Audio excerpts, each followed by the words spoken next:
আমি কোথায় পাবো তারে, আমার মনের মানুষ যে রে।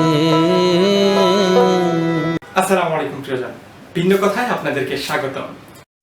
আপনাদের সাথে আছি আমি MAH তানভীর। চারদিকে কথা হচ্ছে জাতীয় সঙ্গীত পরিবর্তন চাই কি চায় না। প্রথম কথা হচ্ছে সংবিধানে জাতীয় সঙ্গীত পরিবর্তনের নিষেধাজ্ঞা নেই। এছাড়াও বিশ্বের বিভিন্ন দেশে বিভিন্ন সময় জাতীয় সঙ্গীত পরিবর্তনের নজির রয়েছে। Australia, Austria, New Zealand, south Africa, Canada সহ বিশ্বের অনেকগুলো দেশে বিভিন্ন সময় জাতীয় সঙ্গীত পরিবর্তন হয়েছে।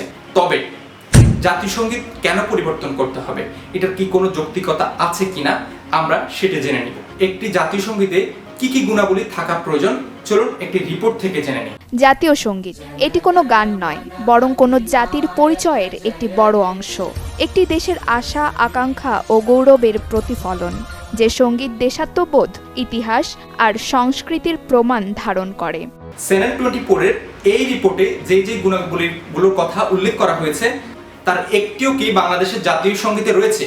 1952 সালের ভাষা আন্দোলনের ইতিহাস, কিংবা 1966 সালের 6 দফা, কিংবা 1970-এর গণ অভ্যুত্থান, কিংবা 1971 সালের মহান মুক্তিযুদ্ধের কথা কি জাতীয় সঙ্গীতে একবার উল্লেখ রয়েছে?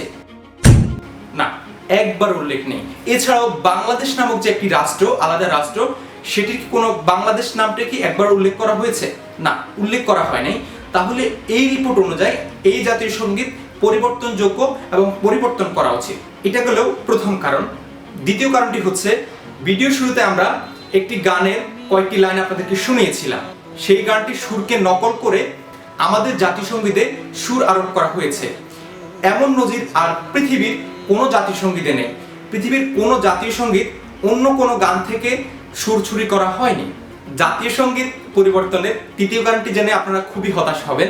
আমি খুবই হতাশ, কেননা আমরা আমাদের স্বাধীনতা অর্জন করেছি 1971 সালে, এবং এই গানটি রচনা করা হয়েছে 1905 সালে, অর্থাৎ আমাদের স্বাধীনতা অর্জনেরও 66 বছর আগে।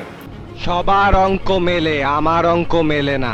যদি আমরা এই গানের প্রেক্ষাপটে আসি, 1905 সালে বঙ্গভঙ্গের মধ্যে দিয়ে যখন বাংলাদেশকে একটি স্বতন্ত্র প্রদেশ হিসেবে ঘোষণা করা হয়, তখন এর বিরোধিতা করে রবীন্দ্রনাথ ঠাকুর এই গানটি রচনা করেছিলেন যাতে বঙ্গভঙ্গ রদ করা হয়। এবং 1911 সালে তাদেরই প্রতিবাদ এবং আন্দোলনের মধ্য দিয়ে বঙ্গভঙ্গ রদ হয়েছে। নয়তো 1947 সালে ভারত পাকিস্তানের মতো বাংলাদেশও আরেকটি রাষ্ট্র হিসেবে স্বীকৃতি পেতে পারত, কিন্তু সেটি না হয় 1971 সালে আমাদেরকে পুনরায় যুদ্ধ করতে হয়েছে শুধুমাত্র 1911 সালে সেই ভুল সিদ্ধান্তের জন্য। যে গান আমাদের স্বাধীনতাকে 23 বছর পিছিয়ে দিয়েছে, সেই গান কি করে আমাদের জাতীয় সঙ্গীত হয়? এছাড়াও 1972 সালে সংবিধান প্রণেতারা ধনধান্যে পুষ্পে ভরা গানটিকে জাতীয় সঙ্গীত হিসাবে নির্বাচিত করেন, কিন্তু কোনো এক অদৃশ্য কারণে সংখ্যাগরিষ্ঠের মতকে উপেক্ষা করে আমার সোনার বাংলাকে করা হয় আমাদের জাতীয় সঙ্গীত। এতগুলো প্রমাণিত সত্য থাকার পরেও আপনি কি বাংলাদেশের জাতীয় সঙ্গীতের পরিবর্তন চান কি চান না, সেটা অবশ্যই কমেন্ট করে জানাবেন।